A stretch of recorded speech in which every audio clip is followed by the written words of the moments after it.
Hello, my name is Debbie Boone, and I want to welcome you to my podcast, The Bend, where we explore how successful people navigated the path and emerged in a better place when life threw them an unexpected twist.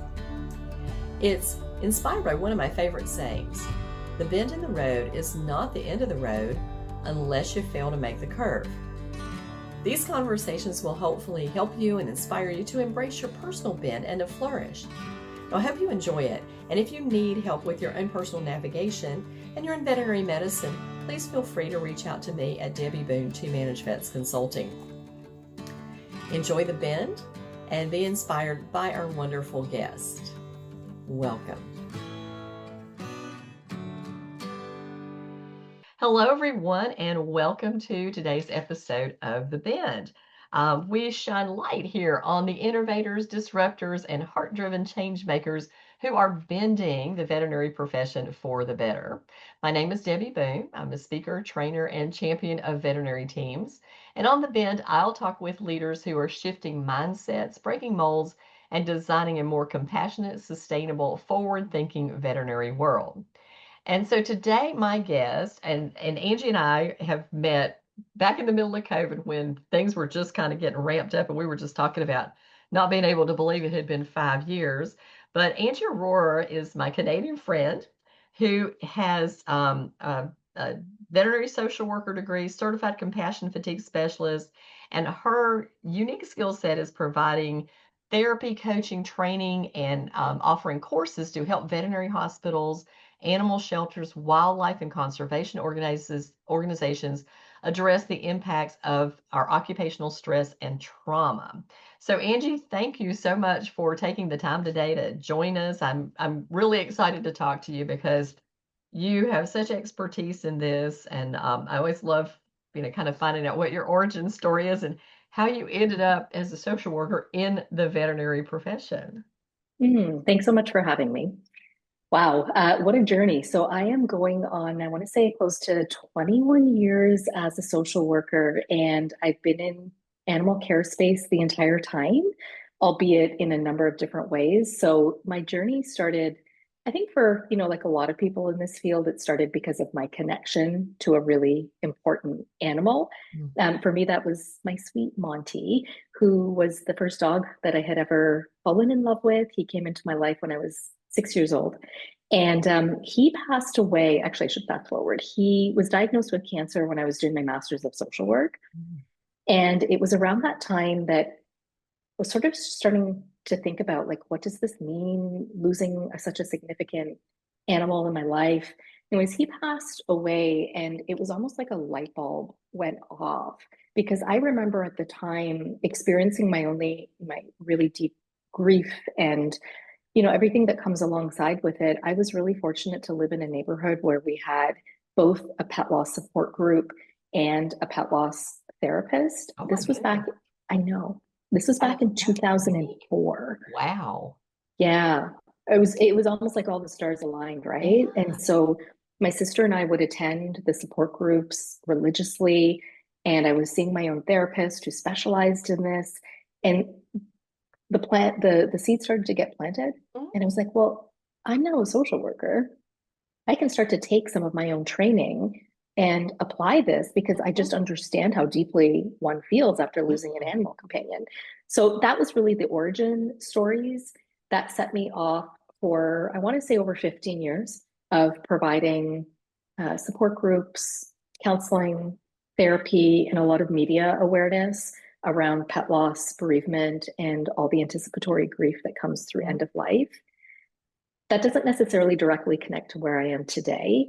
It was in 2008 where I had my first hospital job. And at this time, I had no idea that veterinary social work was a thing. All I knew was I was a social worker and believed that I could have impact inside of an animal hospital. So I pitched my idea, let me be on site as a grief counselor. And this hospital just went like above and beyond. And I just want us to remember 2008. It's a Yes. long time ago. Yes. This hospital, the practice manager was like, Angie, yeah, our clients deserve your support, but so does everyone in our community. And they opened up my services to anyone, regardless of whether they were a client or not. Fast forward, try to make the story quick here. I lasted in that role for about a year, and two pivotal things happened. One, I got to observe what actually happened in a hospital environment, something that I was not at all familiar with. I was used to nonprofit world, Mm. and something just struck me as different. There was a heaviness to it. There was a heavy feeling. I was used to coming from an environment in nonprofit where we had tough cases. We sat down, we talked about them, we processed them. There was an outward expression in order to be able to process things. And then here I come into this other environment where the pace is so fast. There's no time for rest. There's no time for recovery. And I saw what that was doing to people's behaviors and then how those behaviors were contributing to the team dynamics. So that was one thing. The second thing is I had not set myself up for success. I was still pretty fresh, only 4 years out of school. Here I was thinking I could, do all the things. I had no supervision. I crashed and burned pretty quickly. Like a year to me is not that long. I now know that what I experienced was secondary traumatic stress Mm. because I was holding the stories and the suffering of the clients that I was working with. The people who tended to come to me were often those who had lost their animals in very traumatic ways. Mm. And again, I'm not trying to compare grief, but the stories that I was holding were just really Right. heavy. And I had no outlets at that Yeah. time. I didn't know what it meant. Yeah. That led me onto the path that I'm on Yeah. today. I decided to become certified as a compassion fatigue specialist, and the rest, as they say, is history. And that hospital that you were working in, if I remember correctly, was an emergency and specialty hospital. It actually wasn't. It was Oh, it was was a it just a small general animal practice? general practice. Wow, that is really Yeah, even more so because if you think about, some of the most traumatic cases come in through the emergency room. And then this is just day practice or general practice, which usually is much more wellness and preventative care. But the fact that they opened it up to all the people in the community, then that's it. that opened it up and opened the doors for everybody. And, Yeah, when I managed hospitals, I think that we were unusual in that we recognized the grief that people had about their animals and provided what we had, which was a library with some books, yeah, one for adults, one for children. We had a social worker who was a client that we kept kind of her card on file and offered her for people who were really having a hard time. And then the other thing I recommend to people, if you don't know anybody, you can call the human funeral home and say, hey, mm, do you know a professional grief counselor that we could, yeah, help people with? But a lot of times it was me because I mm, was the one that everybody knew and people would call and be like, I'm just struggling and I've gone back to work and people don't understand. They're like, what's wrong with you? It was just a cat. Get over it and get back to work. And of course, like you, this was back in 2000. 2008 obviously was a very hard year in veterinary medicine with the recession hit here. And there was a lot of economic euthanasia because people just didn't have funds and everything was just people had mm, lost their jobs. So it was a very, very tough time, 2008, 2009, to be in veterinary practice. So you probably started that in probably the worst possible moment when it came to dealing with the financial trauma and euthanasia is because of money. And then the other part of it is just a lot of social upheaval. And that mm, adds on top of human trauma too. So yeah. Um, so let's talk a little bit about because I think you were kind of like a pioneer in this, but now the University of Tennessee does have a veterinary social work program, which I have certainly pointed people to. But let's talk about now. Like, tell me how your work has changed from the time you were working in that clinic into kind of this bend in the road that you've followed to do what you're doing now. Great question. The bend has honestly been a beautiful one. It's been so organic. And I think as I've been going around and through the bend, I actually never knew where it was going to take me. I was just enjoying the ride so much. A lot of it started out in just being asked to come and do professional development training for teams and hospitals. And the more that I saw, the more I started to notice patterns and themes. And so, where I currently am is resting on this particular premise that structures all the work that I do. And I don't think it's entirely groundbreaking, but it's not necessarily a frame that we've used, I don't believe, in vet med, which is the work of veterinary medicine and animal care broadly is actually quite similar to a lot of other helping professions in that there's a higher than average amount of exposure to stress and trauma. Mm-hmm. And when we don't frame it that way, we're ignoring a really important occupational hazard that then causes harm. So if we think about professions who have higher risk for physical injury, even veterinary medicine being Yes. one of them, we've Yes. done a much better job, right, of Yeah. putting the mechanisms in place to prevent Uh-huh. harm. And then if harm occurs, we've got things in place to be able to address it. But when it comes to the psychological harm or the emotional harm, it's just become so embedded, I think, over the years. Well, this is just the way that it is. Mhm. And on the one hand, yeah, it's true. We can't change the fact that there's going to be a high degree of stress and that Mhm. there is going to be trauma exposure. Mhm. That's not at all what I'm arguing. Mhm. What I'm arguing is if that is true, then we actually have to change the way we do business. We have to change the way we show up, and we have to change the way we take care of ourselves to be able to mitigate some of the harm that's caused from that chronic stress exposure and the trauma exposure. And it's not always like acute big incidents of trauma, it's insidious, right? Mhm. So that kind of rests in the work that I do right now in the space of like mental health and well-being in veterinary medicine. I think, you and I have both seen how much that has transformed Mhm. over the years, and we're having conversations and seeing supports embedded now than we never saw before. And I think that is fabulous. Mhm. The one, and this is a bit of a bold statement, but the one critique I have about using a mental health frame is that I think it falls short. And the reason I say that is it's not that it's not important. There's no doubt that people's mental health is being impacted right now, but it sort of like individualizes a systemic issue. Mhm. It puts all the responsibility on an individual person. Just take better care of yourself and everything Right. will be okay. Yeah. But when it's embedded in the work, then it needs a different response. So that's essentially the crux of my work Mhm. now. Yeah. That's my frame. Really go deep into how stress and trauma impacts us from a physiological Mhm. perspective, emotional, cognitively, and then behaviorally. And it Yeah. just helps to make the behaviors make a lot more sense. And it gives us tools I to love shift that. some of what we're seeing. I love that. One of the things that I have long believed in veterinary medicine is that we have kind of gotten this almost, you want to say like macho attitude that I can handle it. Just let me do it. I'm gonna take care of this big, especially the older technicians like, I got it. The cat, it's like got 8 legs. Oh, I'm the cat whisperer. I can handle it. Instead of saying, let's put a system in place where we're not harming ourselves physically and mentally all the time. Let's allow enough time for scheduling so that we never feel like we're always in a stress state with our adrenaline running because we can't get all the work done. So just something as simple as differentiated appointment lengths that says for a senior animal, I'm going to have a whole hour to talk to you about what's going on with this dog that's ancient and falling apart. And then for the puppy visit number 3 that is going to take 10 minutes, then take 10 minutes. And we don't do that. We set 30 minutes for everything and we're doomed to fail for just one thing. We don't put appropriate seating in so that people are comfortable at work. We don't put lift tables in. We don't provide stools in our exam room so that we're up and down off the ground all the time and we're killing our knees.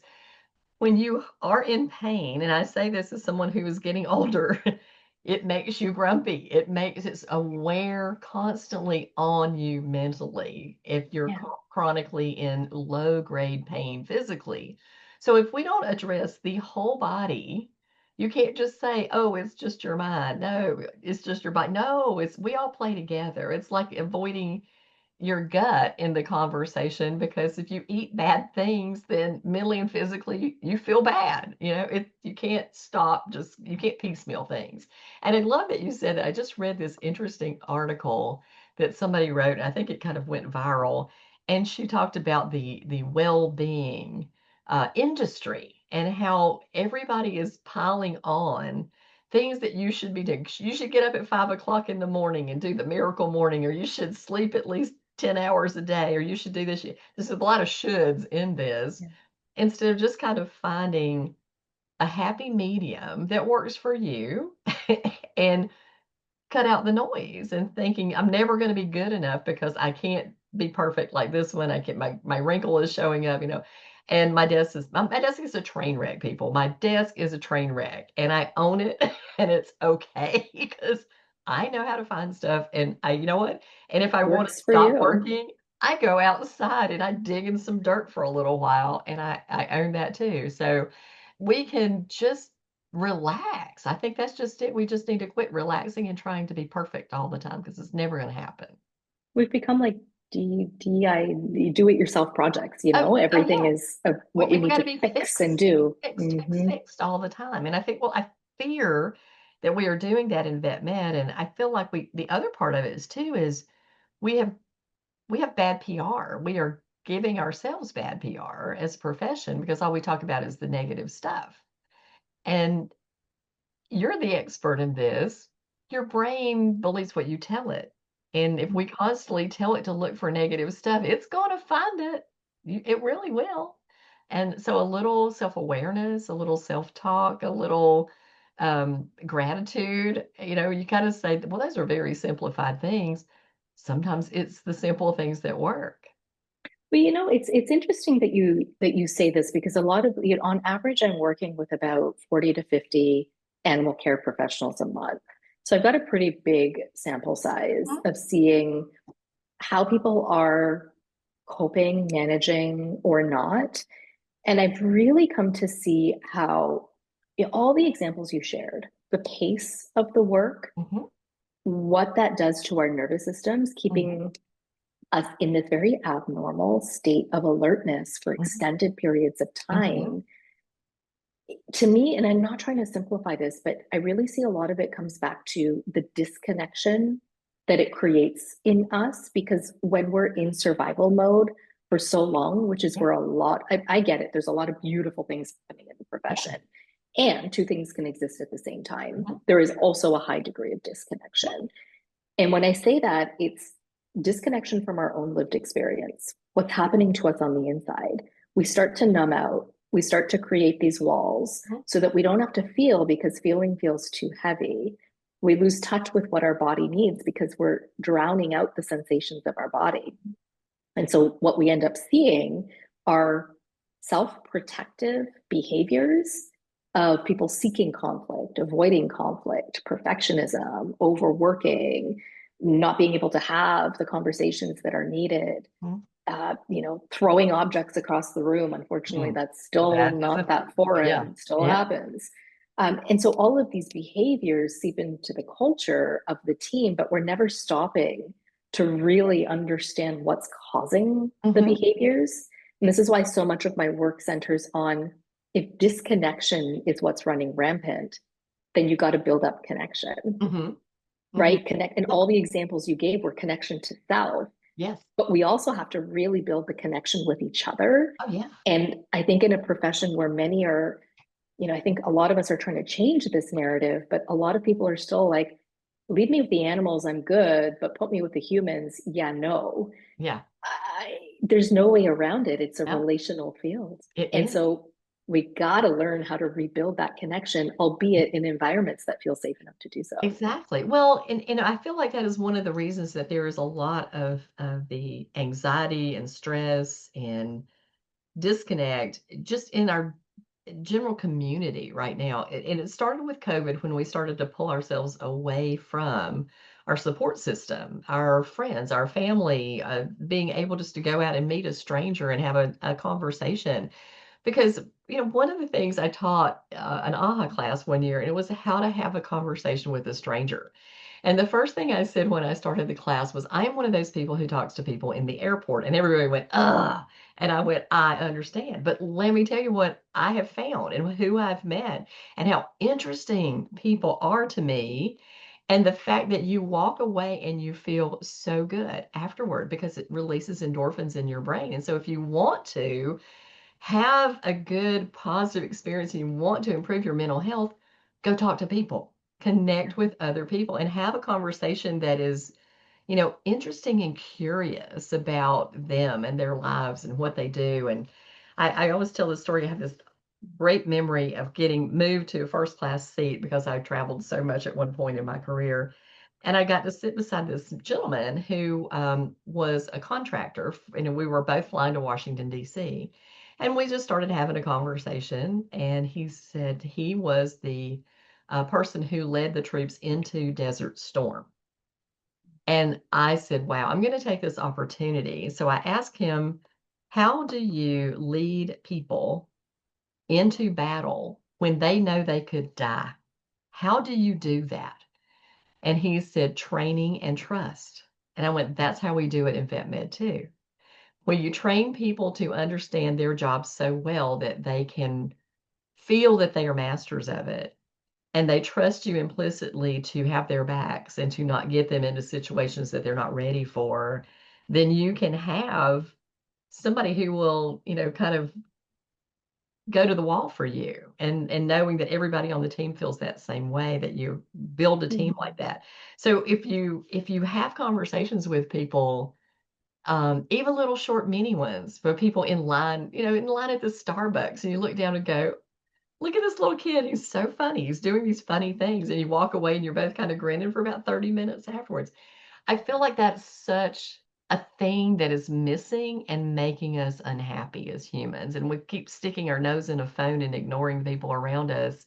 We're missing so many opportunities to make ourselves happier.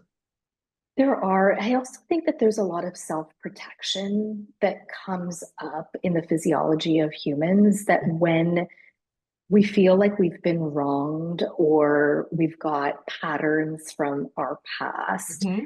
like we're very patterned beings. Our Yes. behaviors are very patterned. And I just want to pull off of something that you said because it connects to something that I'm seeing a lot right now. And you were talking to this gentleman on the Hmm. plane, and I think you said training and Training and trust. trust. Hmm. And one thing that I see over and over again, and I think this connects to what you're saying, is that when we're able to really clearly see, or that we're able to derive like meaning, Hmm. purpose, impact, even to some extent pleasure and Hmm. satisfaction from the work we do, it creates enough of a buffer to be able to withstand some of the things that don't go well. Exactly. But interestingly enough, whether I'm talking about um, an animal hospital, a zoo, a wildlife conservation organization, or a shelter, because my gamut kind of runs across all, is what I'm seeing, and I don't know if this is new, is more and more people are feeling like their hands are tied to have that impact for whatever reason. I'm sure that Hmm. there are a host of different reasons in the sector that you're in, the Hmm. organization you're in. And that's bringing up a lot of like this moral stress Hmm. and the moral distress and eventually the moral injury that can come. And that's the bit that I think is even more of this silent killer Hmm. that we're not spending enough time about talking about directly. Like we've got access to care conversations, contextualized care, spectrum of care conversations. And I think that's a really direct link to this bit. Hmm. But it's not only about access to care, Hmm. it's also organizationally within your own place of employment. Where are your hands being tied where they shouldn't be tied Right. to have the greatest impact that you're having? Because I'm telling you, I'm seeing this session after session. This is the bit that's really getting people down. Yeah, the autonomy to be able to do Yeah, something. Yeah. Well, I yeah, feel like it's really challenging to be a good manager. And a lot of times managers are put into positions with little to no training on leadership skills. And yeah. then they just are following a pattern of maybe how they were managed, which may not have been good.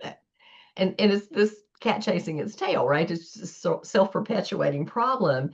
So if we could better teach managers, the more human side, the nuanced side, and I'm sure these are things that you work to teach them, because this is you inadvertently are harming your team by putting pressure in the wrong places, by not allowing people to have some freedom.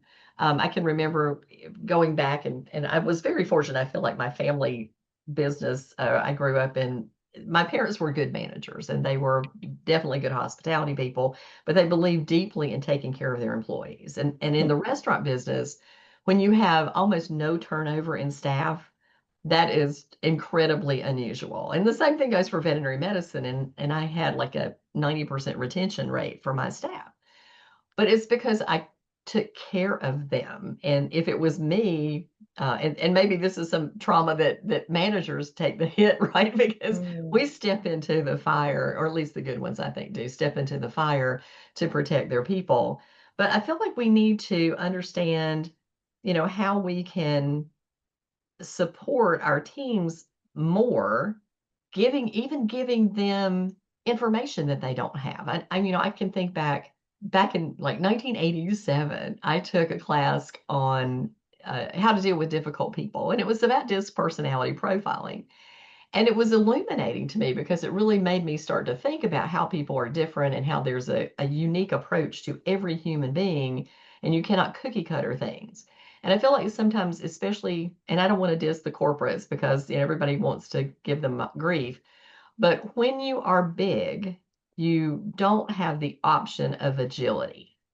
And I think this is where small and independent practices have the capacity to really flourish and shine because they can be agile. They can talk to you. They can talk to me. They can create systems in place that you can't do for 1,000 hospitals, but you can do for one or two.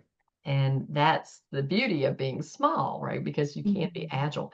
Um, so tell me, what are you seeing out there, like specific examples of mistakes that even good managers are making to not supporting their people. Obviously, it depends on the environment. Mhm. I want to give an example that I've been spending a lot more time delving into recently, which is around critical incidents. And so, thinking obviously, this may not be as present in maybe like general practice, but I also work in Emerge and in other environments where critical incidents come Mhm. up. And we could call it a mistake. I think a lot of, this part of our conversation is centering on not fully understanding how human behavior works and the physiology that drives human behavior. Mhm. And my one wish in my work is to help people better understand what is happening behind the scenes Yes. in someone's Here, brain and here, nervous system and so yes, that, and right? everything. Yes. So you can just better understand why people might be showing up the way they are. Mhm. Without that understanding, we have our own stress responses, we become reactive, and we start putting labels on people. Mhm. Even, for example, people are difficult versus the behaviors are Yes. challenging, right? We've sort of just encapsulated people's identity by how they show up. Well, if behaviors have that much power, then we better understand where it comes from. So critical incidents, I've been doing a lot more work in helping leadership to understand what actually happens to someone's brain and nervous system in the moment of a critical incident. Now, here, if we're talking about a zoo environment, that's where I'm doing a lot of my work in this. Let's say there's an animal escape or an animal kills another animal. There's a lot of examples of critical incidents in a zoo, but even in an emergency, without getting too detailed into examples, even if it's, for example, a patient that dies through human error, Mhm. lots of critical incidents out of the norm. If leaders can better understand, and quite frankly, everyone can better understand what's happening to that person in the moment, we understand that cognitive responses are not how we are going to ground that person, but rather helping to actually ground the person based on the energy they're in at that moment in time, being able to slow the process down just enough to give people the opportunity to be met with a bit of compassion, Mhm. some safety, so that their systems can come back into status quo Mhm. before we start asking them questions, Mhm. before we start demanding Yeah. answers, before we start assigning blame. Yeah. And it has actually been quite eye opening for me to see just how much blame and shame is embedded in critical incidents when we're missing opportunities to actually have that human to human Yeah. connection to show our employees and our team members that mistakes can happen, and as long as they're not flippant and repetitive, we can actually meet you with some grace and compassion. And if I understand how your brain and your body works, then I'm not going to force you to get to a place where you're just not naturally right now. Now, that's just one example. There's a whole host, Mm-hmm. but I'm willing to put a lot of money on the starting point in every human to human connection is understanding what might be going on for that other person so that we can actually take a moment and to understand this is relational and it's not just about my reaction. I actually have to learn how to take care of myself so I can show up for that other Mm-hmm. person. That's really hard in vet med when the pace is so fast It is. and Yeah. the stressors are just kind of coming on like Yeah. this. I've been teaching box breathing. I said it Yeah, only takes a few breaths to calm your brain, to relax, to let the adrenaline drop down because you run right into flight mode. I mean, you're just limbic brain hits. And I love it because I'm fear-free certified. So I use it parallel and I'm that's like, it. how many of you are fear-free certified? And they'll raise their hands. I went, okay, you're going to get this. This is And I it. put this picture up of this dog snarling and this man. I went, now look at their body language and look at the comparisons. I said, and tell me where the difference is. And then tell me, would you go pet this dog? Yeah. Because the answer is no, not until the dog gets into a state where it could be handled. Then you got to let the man get to the state, that going back down to that steady state of normal. And you don't do anything to keep poking the bear. That's the other thing. And you know, and I use that analogy or that comparison as well because it lands, it makes sense. I think the difference is the interpretation we create when it comes to humans versus animals. Mhm. Because animals, generally, for most of us, especially in this field, they're our source of safety and connection, Uh-huh. whereas humans have harmed us. Uh-huh. And so when we're in presence of a human that's presenting behaviors, we get so much more triggered. We With do. an animal, we get triggered from a safety, physical Right. safety Yeah, like don't perspective. get bitten. Yeah. But with a human, the emotional side of it comes on. Mhm. The hippocampus, that part of our brain that stores past memories, Yes. get inactivated with the amygdala. And because Yes. there's just so much more Yeah. wrapped up in relationship with humans. Yeah. And generally, a lot of people I work with are like, I don't feel safe in human Uh-huh. relationships, even if it's a total stranger, because Right. that's just not how the brain works. Yeah.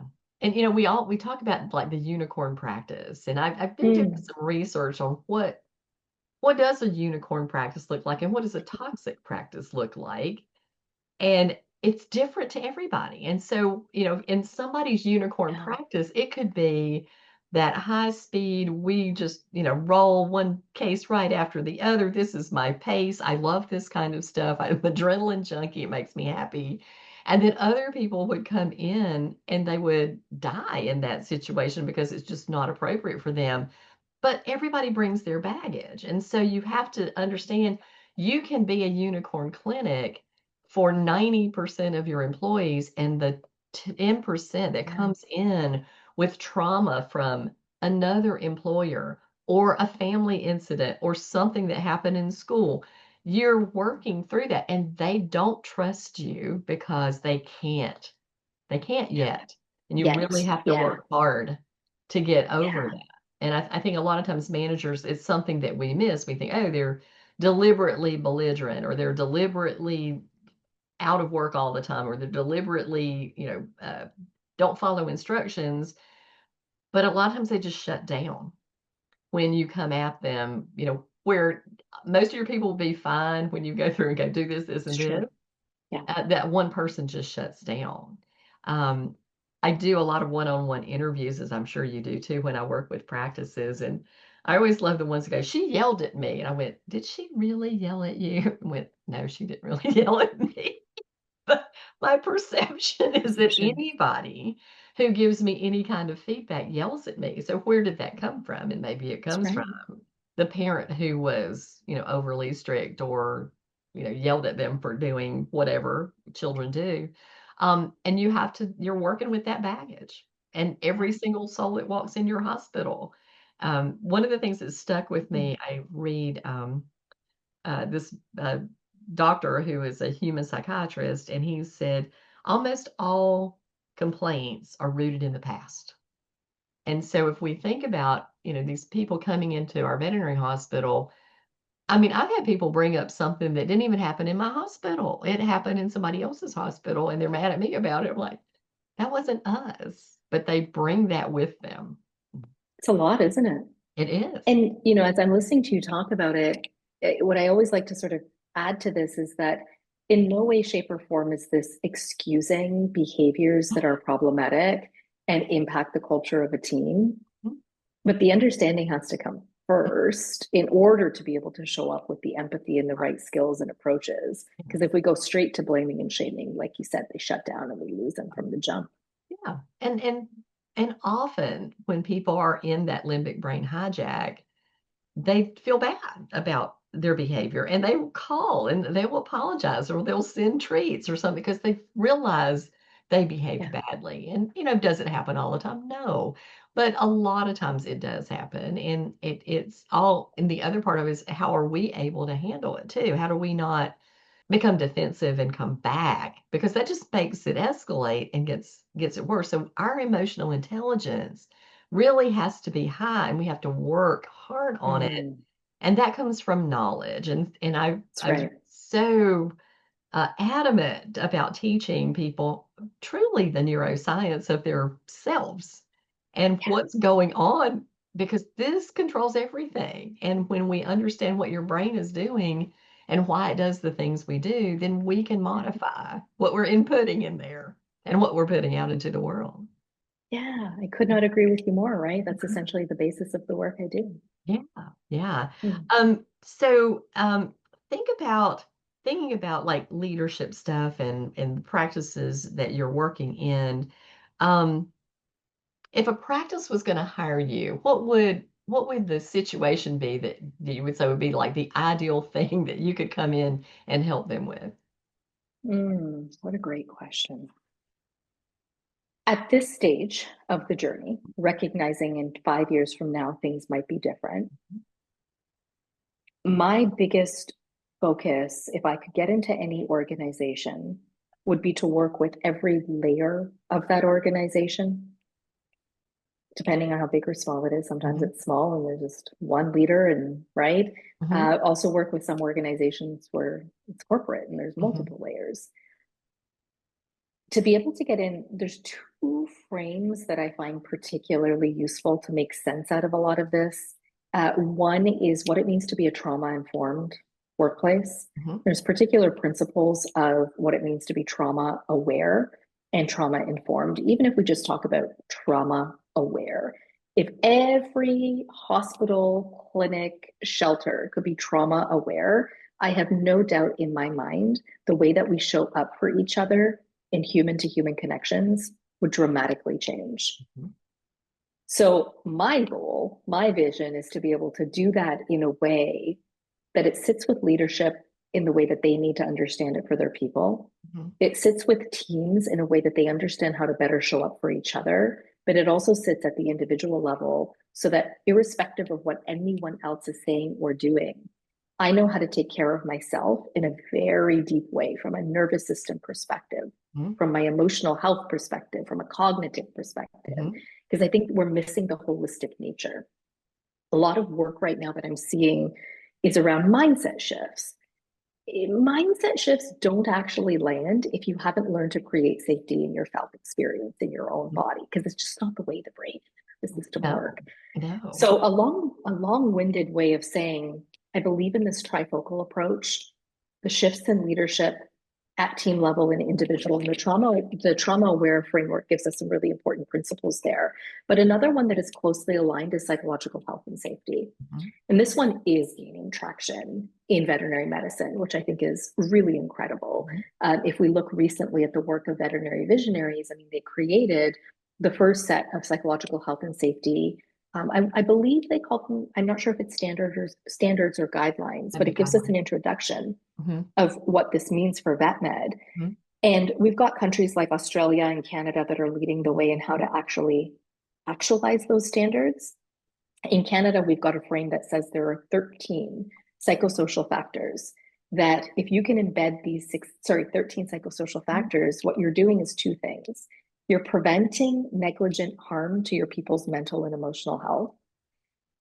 And if the harm is embedded into the work that you do, like that occupational exposure, we've got the right systems, processes, and practices in place to be able to remedy that harm. And that's really what we're missing. So, a long winded way of coming back to your original question, that's the type of work that I can support organizations with at a higher level. Mhm. But at an individual level, a lot of what I do is I'm coming on site or virtually and working with team members to help them be able to process some of this harm and exposure that happens at work. And if I can't change what's happening at a team level or a practice level, what I can do is work with you at an individual level to help you understand yourself better and make sure that you've got different tools in your toolkit Mhm. to Mhm. be able to mitigate the impacts Yeah. of the stress and the trauma Yeah. exposure. Yeah. I feel like, well, for one thing, is the older you get, the more life experience you have, and you kind of figure out what works and what doesn't work, Yeah. and how to manage the humans in your environment a little bit more. So even for younger people, I look back at my own self and I went, oh my gosh, I wish I had known this stuff when I was 25 or 30. It would have made my life so much better. I would have made better decisions. I would have been better at my job. I would have done a lot of things differently. And I would have understood the people around me more. That would be it. I would have given them more grace probably than I did when I was younger and knew everything. Isn't that it though? Yeah. Yeah. I said the older I get, the less I realize I know. And when I was young, I knew it all. But We live in a world where, oh gosh, like the intensity, the pace, what is asked of us doesn't really match our physiology. There's no. like a big argument of, we just physiologically and biologically haven't evolved in at the same speed or rate of social evolution. Mhm. And so what's demanded of us is going to place pressure on Mhm. us. And I actually believe that the behaviors we're seeing actually make a whole lot of sense in the environments we're in.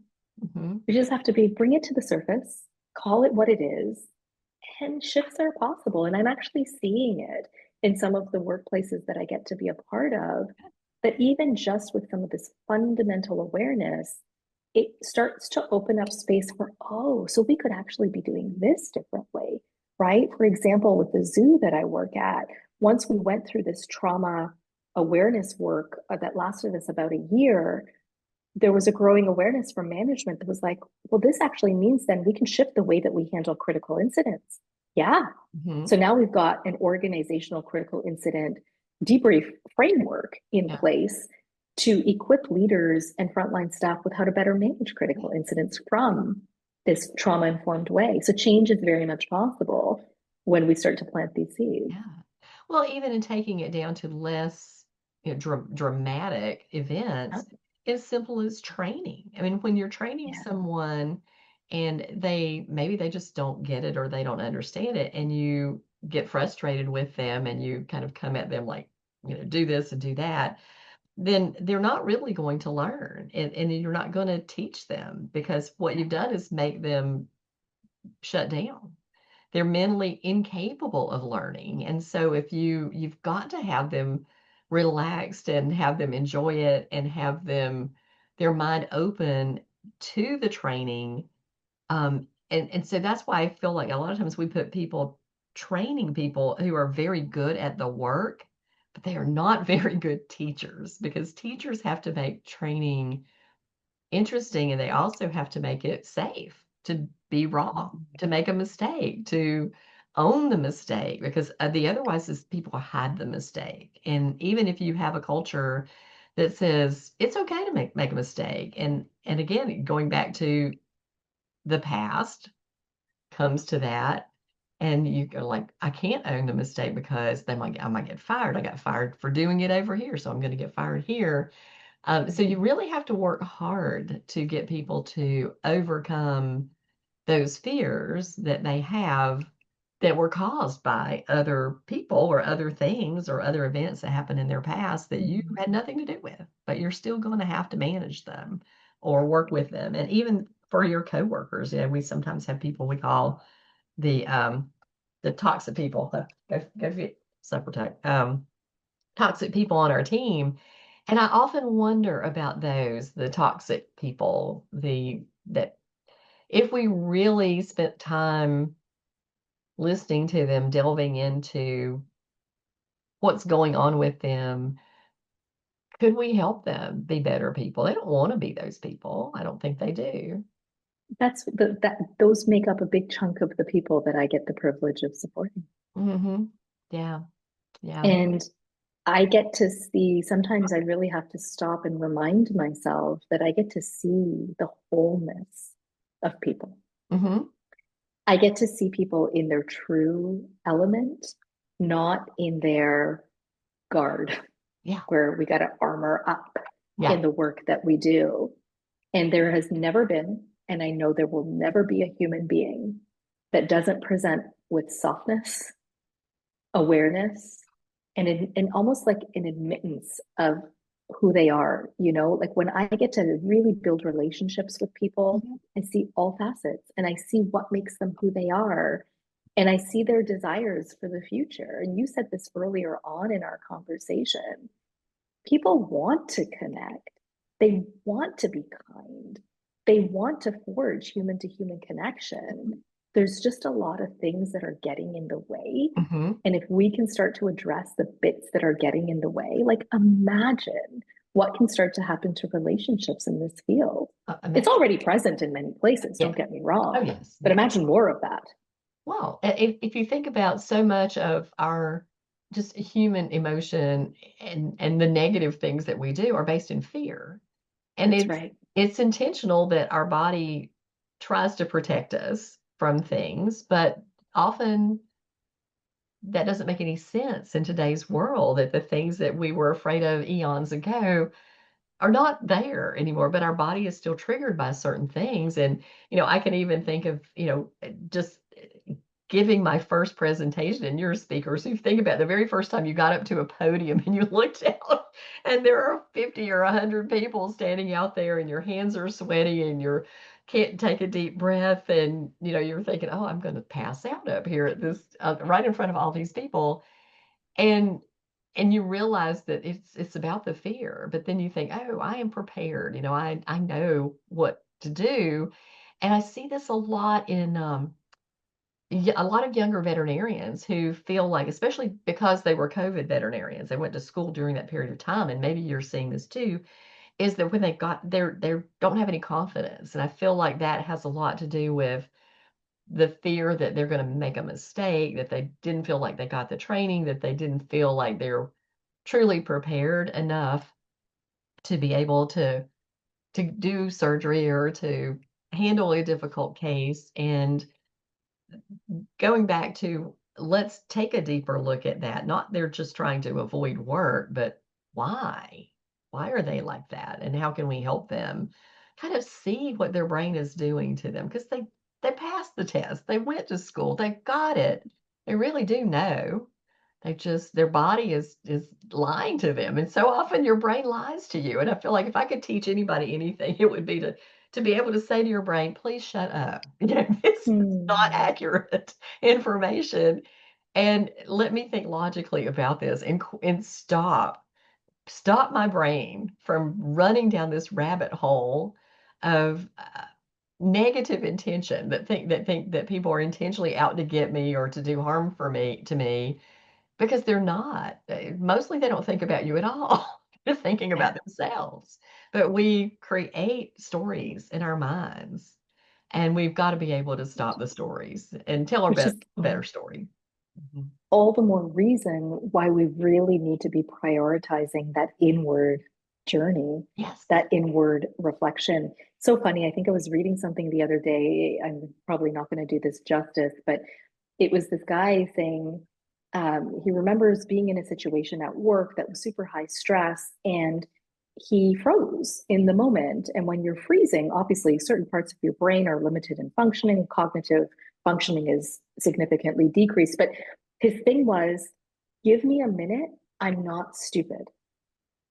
Right? Because he was like, I understand that in this moment, my physiology is taking over, but that is not equated to my worth.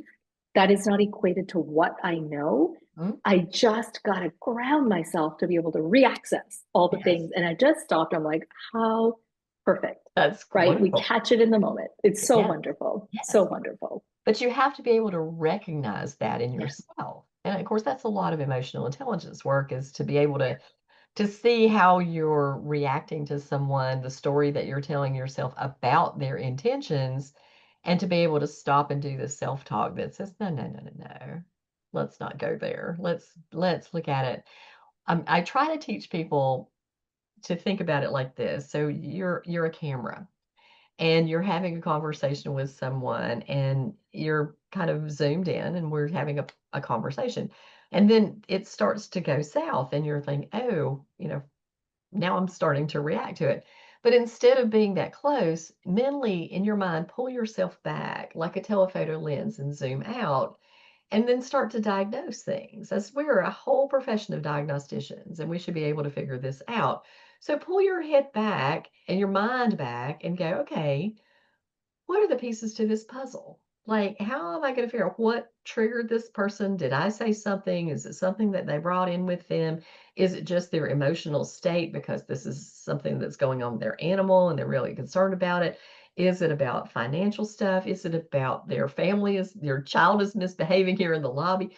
Let me diagnose it and then move forward with a conversation that helps them come back to steady state rather than reacting like I want to, which is maybe punch them in the nose and run away. You never know what your brain wants you to do. But it Hmm. really takes a lot of training of yourself to get to that point where you can do that. Because a lot of people just Oh my gosh. hair trigger. And this is it. I mean, you talked about the limbic system earlier, and that's one part of multiple systems that are Mhm. going on in our brain that just have that hijack effect. And so much of the work that I'm doing with folks is outside of those acute moments and supporting people to really start to reconnect to their body through somatic awareness, really, even just starting to learn to recognize and respond to the body's most basic cues. Mhm. Most basic, because we can't expect people to, I often say we can't expect people to, like, we would never go to a gym after not working out for 5 years and start lifting 50-pound weights, right? I'm going to start with 2.5 or 5. Mhm. And to me, the example of being in a heated moment is like the 50-pound weight. Right. And so we got to actually start small with 2.5 outside of work. Mhm. And can I recognize when I'm thirsty and honor that? When I need to go to the bathroom, we know this is a big one. We've Oh, yeah. taught our nervous systems to, through no fault of our own, but we have overridden the natural cues of our nervous system. Mhm. And so it's actually coming back to some of those basics Mhm. first, right? And learning how to slowly build some tolerance for uncomfortable sensations that are happening real time, to have some grounding practices, but also just some self awareness to be able to know that Yeah. that heart, the beating, racing heart, it's not going to kill me, Yeah.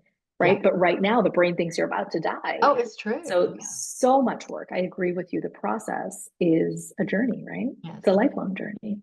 But fortunately, we're in a scientific community and people in our Yes. community love science. And I feel like when this stuff is illuminated, that they get it. They certainly understand. Yep. They've been trained on all these different kind of triggers, and they certainly understand the nervous system and the hormonal system and all the things that are moving to help our bodies just survive every single day and thrive. And you're right, once the awareness comes, like it is even thinking about yourself and talking to yourself, you can start to stress your own self out by going, oh my gosh, I'm getting so behind. I've got Yeah. this pile of work over here. And that's not even talking to another human. That's just talking to yourself and creating your own stress and just say, okay, you know what? I- It'll be there. It'll be there when I get back. It'll be Mhm. there when I get back from the bathroom. It will be there when I get back from drinking water. It will be there. And nobody's probably going to die if I don't get this paperwork done in the next 5 minutes. So I'm going to go take a bathroom break. But I love the point Yeah. you're talking about, just really taking it back to basic stuff. That's Yeah. incredible. We're Hmm. trying to teach a system that is responding to alarm bells all the time to slowly disarm. And so we're not going to undo decades Yeah. of patterns and physiology that have kept us safe Hmm. in a 1 hour webinar No. or by, two techniques. Yes. This is a journey. And I Yeah. always let folks know that I'm working with, if you're interested in delving into some of these deeper layers, myself included, right? Like I started my own journey of really understanding my own nervous system like 10 years ago. And there's not an end point. Hmm. Um, I still get triggered. We're supposed to get triggered. Hmm. I just have more awareness Hmm. and know how to make my body with what it needs, Yeah. as opposed to criticism Yeah. and judgment and shutting down. I'm building my capacity to sit with Hmm. what's uncomfortable, and almost teaching myself internally that I can be safe and then building to relational safety. Hmm. It will be with me forever, just Yeah. like it will be for everyone else. Yes, absolutely. Well, and it serves a purpose, and we should not be upset that our body acts this way because it's That's true. right. It will save our lives in points in time when it's necessary. It will save our lives. I've told a story about driving down the road and 80 miles an hour, 8 lanes of traffic, and this woman pulled off into the side of the road, and her car was parked halfway in the lane. And in microseconds, I had the opportunity to not hit her, save myself by pulling quickly in between two transfer trucks that was a car length apart, a car and a half length apart. And my body did that. I did not consciously know to do that. I felt like I was a NASCAR driver or formula driver pulling into a slot. Mm. But that's limbic brain responses that you absolutely should say, thank you, Lord, for having these responses built into my system because it Yeah. saved my life and several other people's lives at that same time.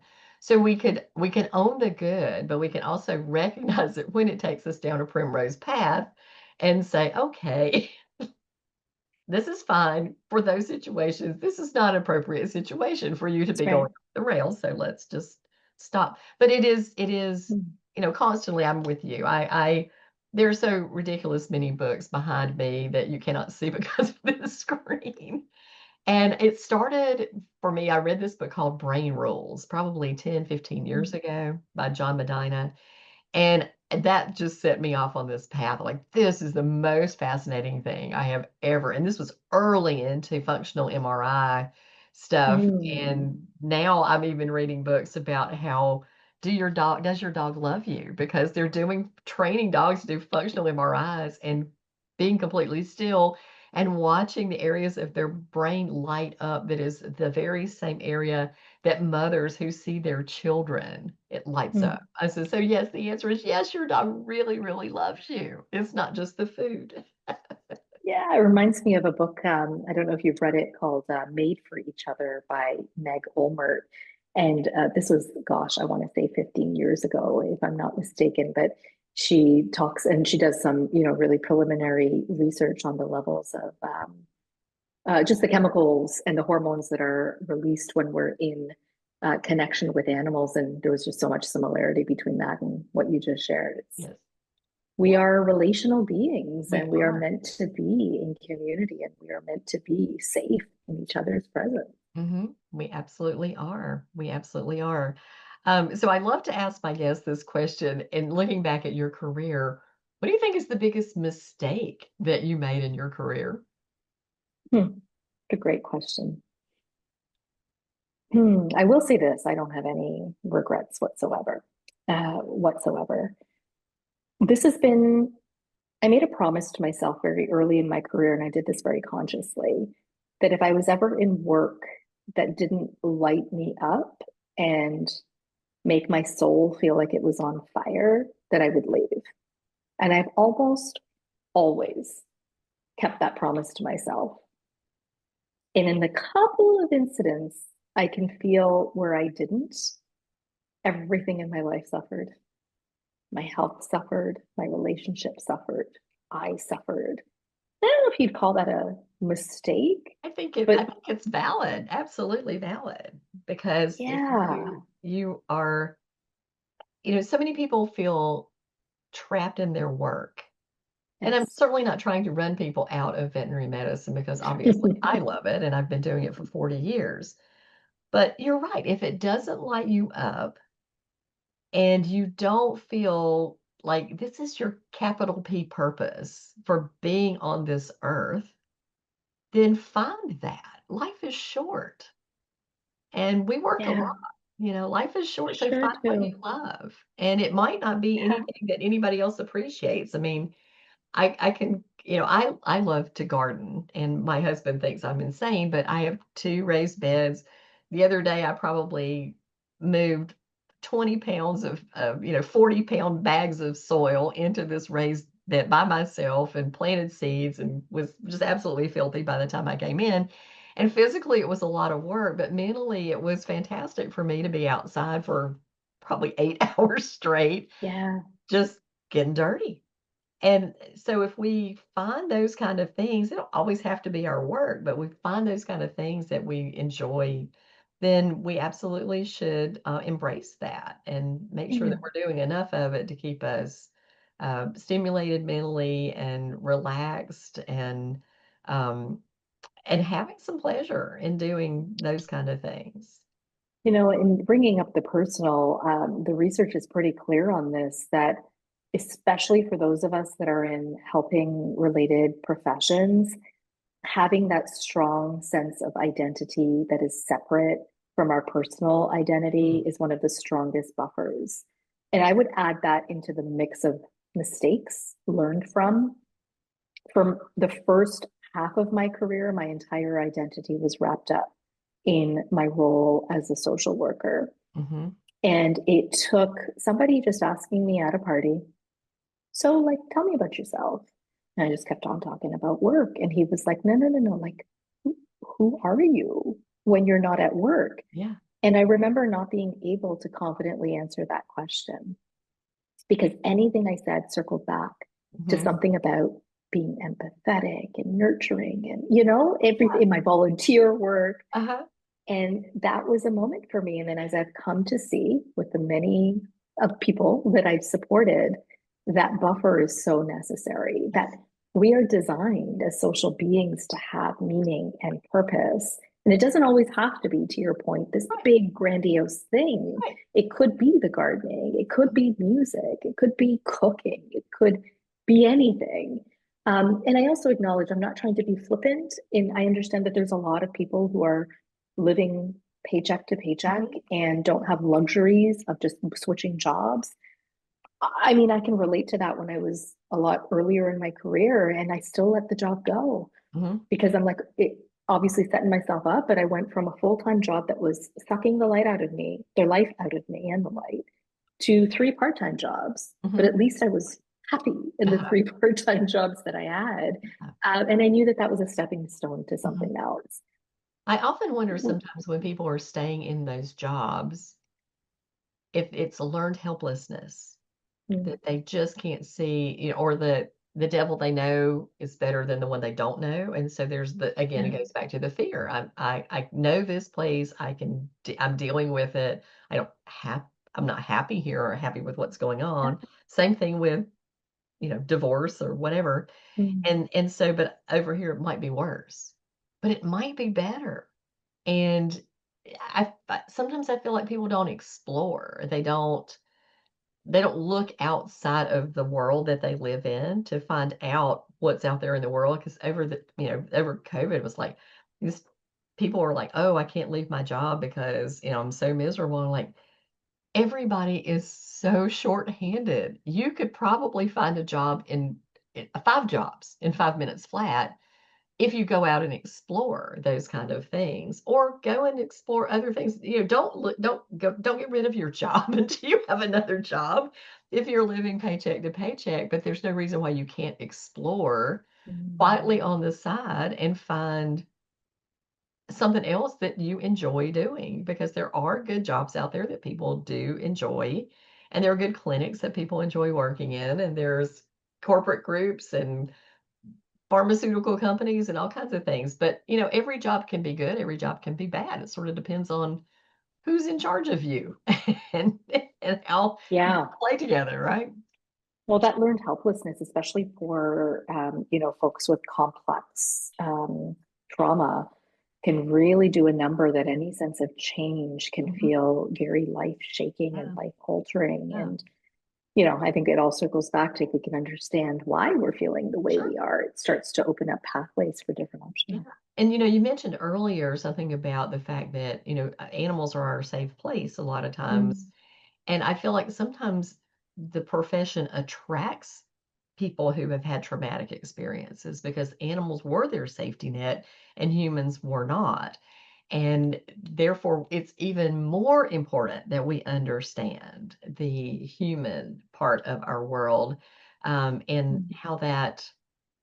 how the people who migrate to our profession are sometimes a little bent, a little broken, and how we can help them instead of just going, "Ugh," throwing our hands I up. really, yeah, I appreciate that lens on it. I have a very similar take. And I don't want to get too deep into this at this point, but there's there are many folks who view personality traits as short-sighted way Mhm, of understanding humans. Because if you look at some of the, depending on which assessment you're looking at, mhm, certain personality traits, like even if you just want to use neuroticism as an mhm, example, don't understand humans in the context of their environment.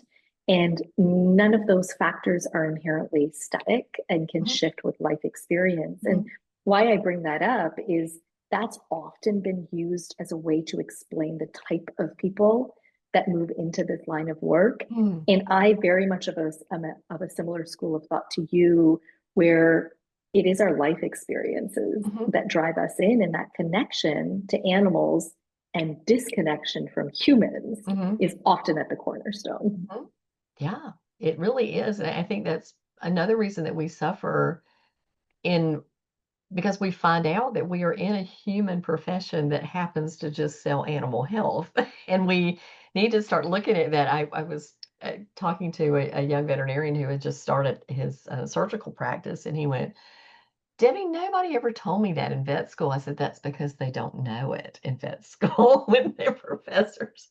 I said, it is very much a human business. And when we are good at the human part of it, Oh, we yeah. get to do much more of the medicine part of it in a happier environment. And we've got to learn how to do it. So I mean, you can learn anything, anybody can be taught anything, and communicating well with each other's and with your own mind is absolutely something that can be taught and trained if we just, understand that it's valuable. Over the years, and I worked on the veterinary visionaries thing, and one of my suggestion was that communication and training, like you're talking about, be a required Yeah. every year for people to maintain their license in veterinary medicine and veterinary technicians. And it kind of came in second to the other part of what was going on that Coral, her Yes. idea was first. But the idea is that we could teach this. You and I could teach that. Josh Weissman, who talks about cycle, if we can go teach it, and the people who sit in our room already believe, but this the people who don't are going to find out about, fish tumor treatment. And you're like, you really should be over here in this class because fish tumors are not going to happen to you too often, especially as a dog and cat veterinarian. But yet you'll go sit in that class and learn about fish tumors. So we have to really keep talking about it. And of course, I've been talking about it 20 years, and so have you, Mm. is that this is the most valuable thing that we can learn. Of Yes. all things, this is the most valuable thing that you can learn is how to manage the human part of Yeah. animal health and thrive because of it. So, yeah. Couldn't agree more. Yes. Well, I have taken enough of your time today, Angie, and it was great talking to you. And I know that we could carry on conversations like this for hours and hours and hours. And I want to thank the audience for joining us and for listening. And I hope that you got inspired by our conversation. And if you choose to leave us a review, share this podcast with your friend, contact me, contact Angie. We are here to help and absolutely love doing it. And her information will all be in the show notes along with her bio. So please, please, please take this information to heart and act on it, because if you want to have a great profession, if you want to be happy in vet med, you've got to learn to people. And people can actually, believe it or not, be a whole lot of fun. It is a lot of fun. It is a lot of fun. Take it from two who love to people. All right. Thank you, everyone. And thanks again, Angie. I appreciate your time. Thanks so much, Debbie.